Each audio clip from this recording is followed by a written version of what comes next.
खेड दापोली मार्गावर फुरुज गावानजीक गुरुवार दिनांक 19 मार्च रोजी सायंकाळी 7 वाजण्याच्या सुमारास झालेल्या भीषण अपघातात दुचाकीस्वाराचा जागीच मृत्यू झाला असून त्यांची मुलगी गंभीर जखमी झाल्याची दुर्दैवी घटना घडली आहे। या घटनेमुळे परिसरात हळहळ व्यक्त होत आहे। मिळालेल्या माहितीनुसार सचिन खामकर हे आपल्या मुलीसह ॲक्टिवा दुचाकीवरून खेडहून फुरुजकडे जात होते। दरम्यान खेड दापोली मार्गावर अज्ञात वाहनाने त्यांच्या दुचाकीला जोरदार धडक दिली।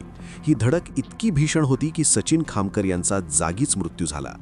या अपघातात त्यांची मुलगी गंभीर जखमी झाली असून तिला तातडीने उपचारासाठी रुग्णालयात दाखल करण्यात आले आहे।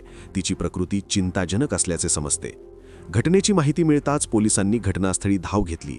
अपघातानंतर फरार झालेल्या अज्ञात वाहनाचा शोध सुरू करण्यात आला असून एका संशयित वाहनाला पोलिसांनी ताब्यात घेतले आहे। संबंधित चालकाची चौकशी सुरू असून अपघाताचे नेमके कारण शोधले जात आहे। या अपघातामुळे खेड दापोली मार्गावर काही काळ वाहतूक विस्कळीत झाली होती। दरम्यान या घटनेने खामकर कुटुंबावर दुःखाचा डोंगर कोसळला असून परिसरात शोककळा पसरली आहे।